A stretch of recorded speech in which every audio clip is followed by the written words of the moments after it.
Bismillahirrahmanirrahim. Assalamualaikum warahmatullahi wabarakatuh. Waalaikumsalam warahmatullahi wabarakatuh. Alhamdulillah wa syukurillah wa la hawla wa la quwwata illa billah. Salatu wassalamu ala rasulillah wa ala alihi wa sahbihi wa mawalah. Wa nifiddin azani Allah wa iyyakum. Alhamdulillah, bersyukur kehadirat Allah Subhanahu wa taala atas berkat nikmat iman Islam yang telah diberikan kepada kita sehingga kita masih bisa menikmati hidup dalam naungan Islam menjadi seorang muslim. Memperjuangkan agama ini memang sesuatu hal yang tidak mudah. Ada sebagian kaum muslimin yang harus menumpahkan darah, tenaga, pikiran, otak, segala macamnya untuk tetap eksis menjadi seorang muslim. Wanifidin azan ya Allah wa iyyakum. Ada orang-orang yang kemudian tidak sabar menjadi seorang muslim, dicoba oleh Allah Subhanahu wa taala dengan beberapa kesulitan. Mereka kemudian menggadaikan agamanya, dari mulai menjilat kepada orang-orang kafir sampai ada yang sebagian meniatkan ibadahnya bukan untuk mengharap ridha Allah, bukan untuk mengharap surganya, tapi untuk mengharapkan dunia. Ada orang-orang yang kemudian memiliki keyakinan bahwasanya ketika saya sholat nanti rezeki saya lancar, maka dia sholat gitu kan. Hal-hal ini memang disampaikan oleh Nabi SAW bahwasanya nikmat itu akan dikaruniakan Allah Subhanahu wa taala kepada hambanya yang beriman. Tapi bukan berarti kemudian ibadah itu kemudian niatnya adalah untuk mencari dunia. Ibadah niatnya yang utama adalah mencari ridha Allah Subhanahu wa taala. Maka ketika itu sudah tergapai, maka pasti yang namanya dunia itu akan diberikan oleh Allah Subhanahu wa taala. Jangan dibalik, kita kemudian meniatkan ibadah itu hanya untuk mencari dunia, tapi pada akhirnya kita bermimpi untuk mengharapkan akhirat, tapi akhirat gak akan diberikan oleh Allah Subhanahu wa taala kepada mereka yang kemudian menggadaikan ibadahnya untuk mencari dunia. Ada orang yang ibadah bahkan untuk dipamerkan popularitas gitu kan, diliput sana sini gitu kan, agar kemudian terkenal menjadi seorang ahli ibadah dan seterusnya.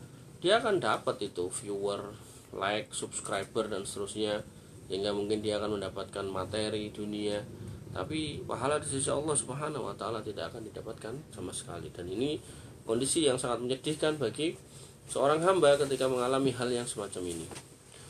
Wanifidina azani Allah wa iyyakum. Orang yang beramal hanya berorientasi kepada duniawi semata, difahami atau diyakini bahwasanya yang bersangkutan telah melakukan kesyirikan.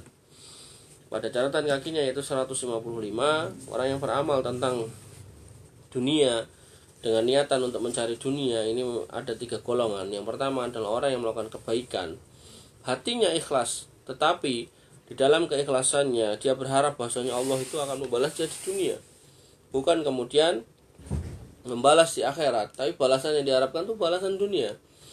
Maka hal ini ketika terjadi, maka perbuatan ini masuk kategori haram, tapi belum sampai pada posisi syirik. Tapi kemudian yang kedua, ada orang yang beramal kebajikan ketika dilihat dan didengar orang lain, benar-benar niatannya adalah yang dituju orang lain, keikhlasannya menjadi hilang karena yang diharapkan adalah penglihatan dan pendengaran orang lain, maka dia sudah masuk ke dalam syirik kecil, yaitu riya ataupun sum'ah. Ini disebut sebagai syirik kepada Allah Subhanahu wa taala dengan level yang kecil. Kemudian yang ketiga, kategori yang ketiga itu ada orang yang beramal kebajikan karena benar-benar mengharapkan keuntungan materi dari orang lain. Jadi ibadahnya itu malah justru pengen dibayar orang lain gitu, pengen dinilai sama orang lain, pengen diberikan harta dari orang lain terkait dengan perbuatannya itu gitu kan. Ada orang-orang tertentu yang berjihad untuk mencari syahid, mencari kematian di jalan Allah, ikhlasillah ta'ala ada. Tapi ada orang-orang tertentu yang dia berangkat ke medan perang sebagai tentara bayaran, dalam artian saya akan berangkat membela kamu kalau kamu mau bayar saya gitu. Kalau misalnya kamu nggak bayar, tidak gitu. Berangkatlah dia ke medan perang demi materi. Maka ini termasuk kategori orang-orang yang kemudian melakukan perbuatan kesyirikan yang besar. Total ibadahnya itu ditujukan bukan kepada Allah Subhanahu wa taala. Tapi kalau kemudian dicampur niatannya kepada orang lain itu syirik kecil. Tapi kalau kemudian dia ikhlas kepada Allah, tapi kemudian di situ ada harapan kepada dunia, maka di situ ibadahnya menjadi berkurang nilainya dan perbuatan itu bisa berpotensi menjadi perbuatan yang haram. Allah Subhanahu wa taala berfirman mengenai orang yang seperti ini, "Man kana yuridul hayatad dunya wa zinataha nuwaffi ilaihim a'malahum fiha wa hum fiha la yubkhasun." Barang siapa yang menginginkan kehidupan dunia dan perhiasannya, maka akan kami balas mereka atas perbuatan mereka itu, dan mereka itu tidak akan pernah dirugikan. Maka ketika kita lihat ada orang-orang kafir, orang-orang non-muslim yang kemudian berderma, membuat yayasan ini, yayasan itu, membuat panti asuhan ini, panti asuhan itu, membuat perlindungan terhadap satwa dan seterusnya gitu kan, maka kita akan dapat ya Allah Subhanahu wa taala tidak mendolimi mereka. Mereka rezekinya diperbanyak, kekayaannya dibanyakin gitu kan, perusahaannya dibesarin oleh Allah Subhanahu wa taala. Tapi di akhirat mereka tidak akan mendapatkan apa-apa. Ulaikal ladzina laisa lahum fil akhirati illan nar. Buat orang-orang yang beramal tujuannya adalah dunia, mereka tidak akan mendapatkan apapun di akhirat kecuali neraka. Wa habita ma sana'u fiha wa batilu ma kanu ya'malun. Dan dihapus atas apa yang mereka pernah kerjakan terkait amal kebajikan itu karena niatnya salah. Wa batilun, dan semua itu menjadi batal ma kanu ya'malun, atas apa yang mereka pernah kerjakan dulu. Ya, jadi kebajikan-kebajikan yang mereka kerjakan itu tidak ada nilainya di akhirat sama sekali di mata Allah Subhanahu wa taala, karena memang niatan dari awalnya mereka mengerjakannya hanya untuk urusan dunia. Oleh karena itu maka ketika kita kemudian mempersembahkan sejumlah materi kepada orang-orang yang tidak mampu, maka hal yang terbaik adalah kita mengikhlaskan semua lillahi ta'ala. Kita yakin Allah Subhanahu wa taala akan mengembalikan, kita yakin Allah Subhanahu wa taala akan melipat gandakan harta kekayaan kita, materi kita, bisnis kita, apapun yang kita usahakan. Tapi kemudian keyakinan itu jangan menjadi prioritas bahwasanya itu yang kita harapkan. Kenapa kamu sedekah? Agar rezeki saya nambah. Jangan gitu kan. Kita melakukan itu karena kemudian kita berniat agar Allah Subhanahu wa taala memasukkan kita ke dalam orang-orang yang bertakwa, mengikuti perintahnya dan menjauhi larangannya, berharap ridhonya dan surganya gitu. Adapun kemudian Allah Subhanahu wa taala akan menambahi nikmat kita dengan kemudian melipat gandakan rezeki yang sudah Allah berikan kepada kita lantaran kita berderma, maka itu merupakan efek samping yang tidak boleh kemudian menjadi poin yang didahulukan atas perbuatan baik yang kita kerjakan. Wa nabiyina azani Allah wa iyyakum, dalam Sahih Bukhari dari Abu Hurairah radhiyallahu anhu, dia menuturkan bahwa Rasulullah SAW bersabda, Ta'isa abdud dinar wa ta'isa abdud dirham. Sungguh celaka hamba dinar, mata uang dinar, dan juga sungguh celaka hamba dirham, mata uang dirham. Kalau dinar itu keping emas, kalau dirham itu keping perak. Ta'isa abdul khamisah, maka celakalah hamba khamisah. Wa ta'isa abdul khamilah, dan celakalah hamba khamilah. In u'tiya radiya, apabila dia dikasih dia ridho. Wa illam yu'ta sakhita, kalau dia kemudian tidak diberi maka dia kemudian kecewa hatinya, marah gitu. Ta'isa wang takasa wa idza syika falan takasa, tuba li abdin akhadha bi'inanin farasihi fi sabilillahi asy'atha ra'sahu mughbarratan qadamahu in kana fil khirasatin kana fil khirasah wa in kana fis saqati kana fis saqati in ista'dzana lam yu'dzan lahu wa in syafa'a lam yusaffa. Wa nafidina azani Allah wa iyyakum. Maka celakalah dia dan semoga urusannya makin sulit. Jadi hamba dirham, hamba dinar, hamba khamisah, hamba khamilah itu adalah orang-orang yang celaka. Jika diberi hatinya senang, jika enggak dikasih maka hatinya menjadi marah. Celakalah mereka dan semoga urusannya makin sulit. Apabila dia tertusuk duri, maka semoga tidak bisa dicabutnya. Nabi SAW sampai mendoakan yang jelek kepada mereka yang kemudian hanya mengejar urusan dunia, sampai lupa ibadah atau ibadah dikerjakan hanya niatannya dunia. Maka berbahagialah orang yang memacu kudanya untuk berjihad di jalan Allah. Rambutnya lusuh, kedua kakinya penuh dengan debu. Jika dia ditugaskan di pos penjagaan, maka dia pun berjaga di pos tersebut. Jika dia ditugaskan di garis belakang, dia pun tetap setia di garis belakang. Jika dia meminta izin untuk bertemu pemimpin, maka jika tidak diberi izin untuk bertemu pemimpinnya, maka tidak diberi izin. Jika dia bertindak sebagai perantara untuk bertemu dengan pemimpin, maka dia tidak diakui. Digambarkan di sini bahwasanya orang-orang yang memiliki keikhlasan itu seolah-olah seperti orang yang berjihad di jalan Allah, ikhlas lillahi ta'ala, tidak berharap, tidak bermimpi, berpikir soal ghanimah, soal macam-macam kekayaan yang bakal didapatkannya. Saking semangatnya dia berjihad di jalan Allah sampai rambutnya lusuh, kakinya penuh debu gitu kan. Orang kalau urusannya jihad itu kan pentingkan atau mencari dunia itu kan biasanya kan terus jaga penampilan kan, kotor dikit dibersihin gitu kan, kakinya dibasuh terus gitu kan, nggak mau dia kemudian yang berdebu-debu gitu kan. Kemudian jika dia dikirim di pos penjagaan, dia pun berjaga di situ. Udah, kamu jaga di sana, siap komandan gitu. Oh enggak, saya mau yang di kota gitu. Ya ngapa?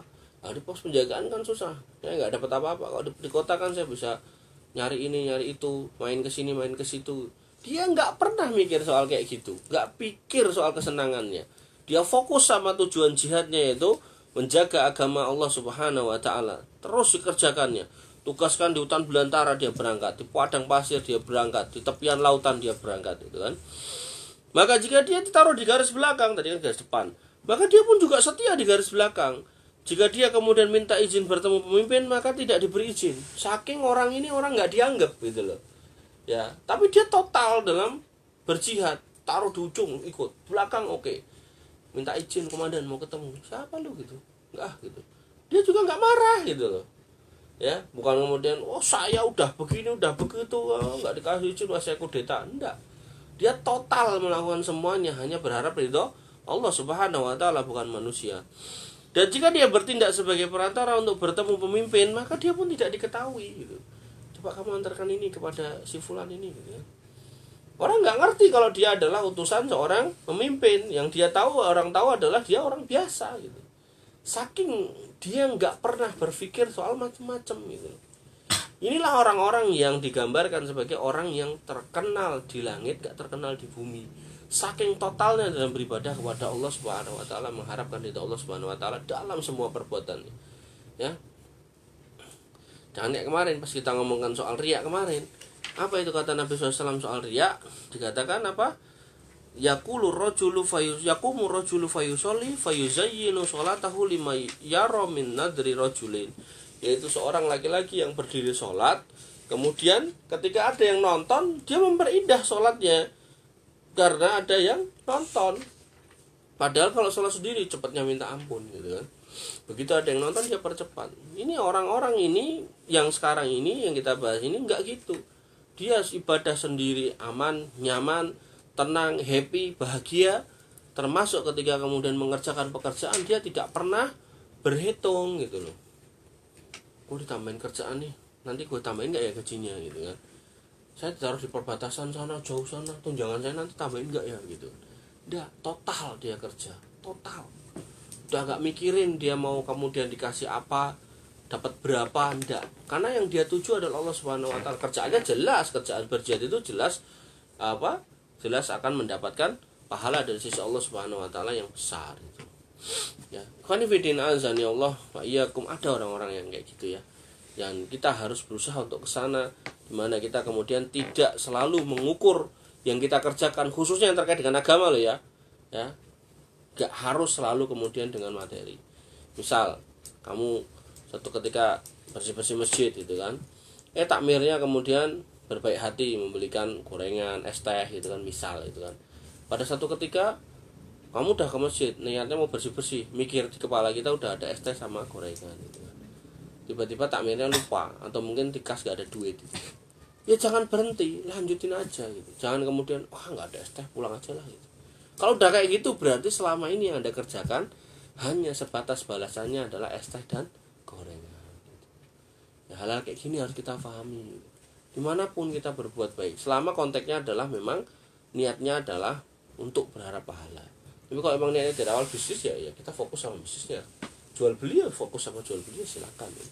Tapi kalau kemudian dari awal niatnya adalah mengharap pahala, maka usahakan yang urusan dunia itu ditinggal gitu. Misal kamu suatu ketika suruh ngajar TPA atau apa gitu kan, ada yang bilang ngajar di TPA jadi sodikin sebulan 1 juta, lumayan nih buat tambahan, berangkat, nah itunya kan tambahan gitu kan. Begitu ternyata cuma disitu dikasih 100 ribu, pasti ya kita akan nggak lanjutin perjuangan itu. Padahal sebenarnya apa? Ketika kemudian kita terima 100.000 ini, maka kemudian kita akan mendapatkan pahala yang lebih besar dari 100.000 atau 1 juta yang kemudian kita impikan itu. Bahkan Allah akan ngasih dari jalan yang lain gitu. Hanya saja kadang kita itu sukanya itu kalau nggak ngelihat sekarang, kita kemudian berpikir yang akan datang itu belum tentu dapat gitu. Kesalahan di banyak orang tuh. Maka perhatikan bagaimana Allah Subhanahu wa taala melalui Rasulnya memberikan contoh mengenai orang-orang yang ikhlas dalam memperjuangkan agama ini, dalam beramal, yaitu orang-orang yang berjihad, tidak melihat dia ditaruh di depan atau di belakang. Bahkan ketika dia diutus, disuruh, dia nggak dikenal orang, bahkan mau ketemu pemimpinnya pun nggak mau menemui, karena dia saking adalah rakyat yang jelata, rakyat yang biasa, tapi sebenarnya dedikasinya besar banget gitu. Ya.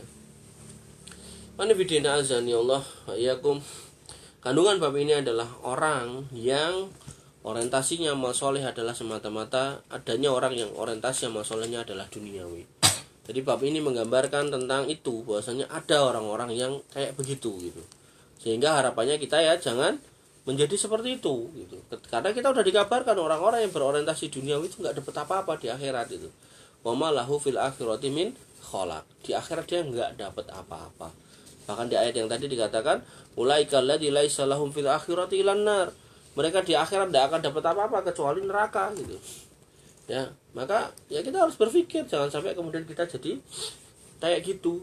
Kasihan kita sudah bermimpi punya pahala ini pahala itu gitu kan, ke akhirat kita berharap mendapatkan pahala itu ternyata nggak ada, karena kita semua minta dibayar kontan di dunia gitu loh.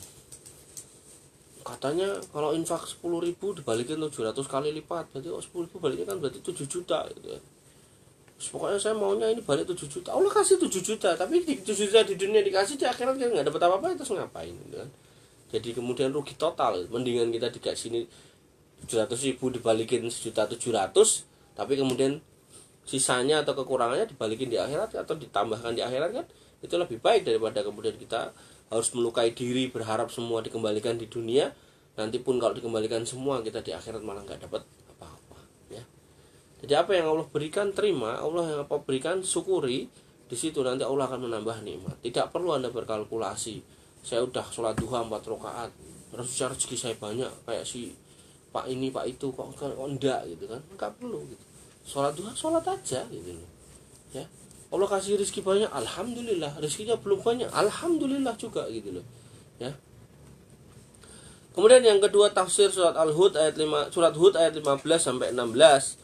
Bahwasanya di dalam dua ayat ini Allah Subhanahu wa taala menerangkan bahwasanya barang siapa memiliki kemampuan yang rendah, bahwa barang siapa yang memiliki kemampuan yang rendah, daya pikir yang minim, dan menginginkan bagian dari dunia dengan amal soleh yang berbuatnya, maka Allah Subhanahu wa taala akan memberikannya di dunia. Allah akan berikan. Kamu berharap dibalas di dunia, katakan Allah akan berikan. Tapi apa? Akan tetapi pada hari akhirat dia akan rugi karena amal soleh tersebut yang dia seharusnya dia butuhkan pahalanya, dia tidak mendapatkannya. Bahkan memungkinkan dirinya untuk malah dimasukkan ke dalam api neraka karena amal kebajikan yang telah dia minta untuk dipetik di dunia. Kita pengen dibalas semua di dunia, Allah balas gitu kan. Allah nggak akan mengingkari janji. Tapi pertanyaannya, kalau itu dibalas di dunia kita nggak dapat apa-apa, ya rugi total gitu loh. Ya. Akhirnya amal kebajikan itu pun hilang, lenyap, dan tidak bisa menjadi sebab untuk menyelamatkannya dari api neraka.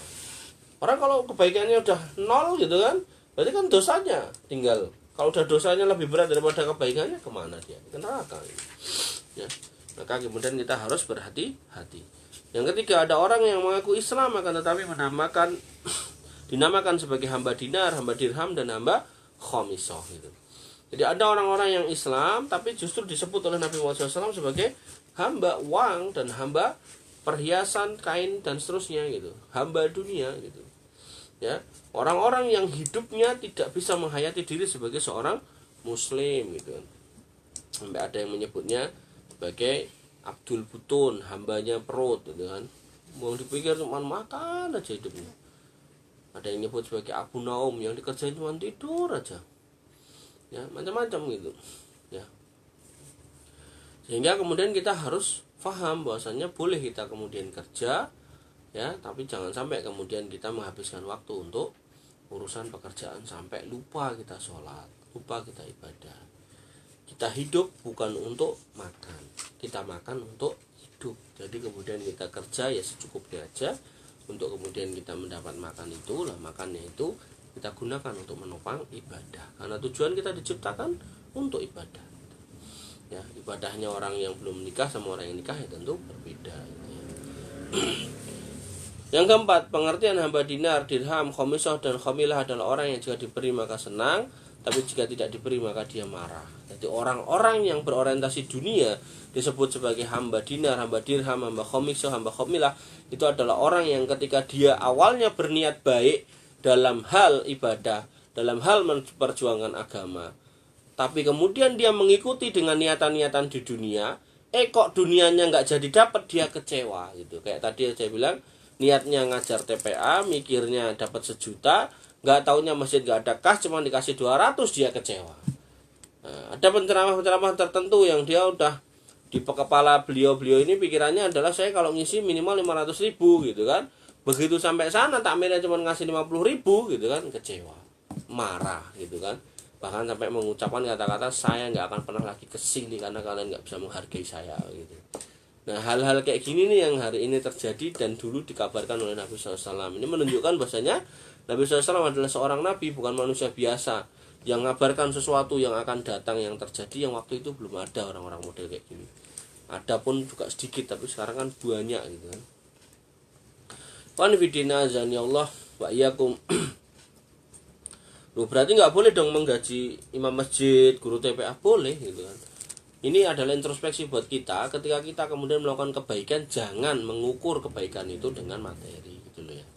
Boleh Anda jadi orang kaya, lalu Anda tahu guru TPA di satu kampung atau satu masjid itu gajinya sedikit, Anda kasih banyak setiap orang gitu kan. Tanya ke takmirnya, di sini gaji berapa per guru TPA? Cuma 50.000 Pak gitu. Ya sudah, saya genepin jadi 100 juta, 950 dari saya. Boleh gitu kan.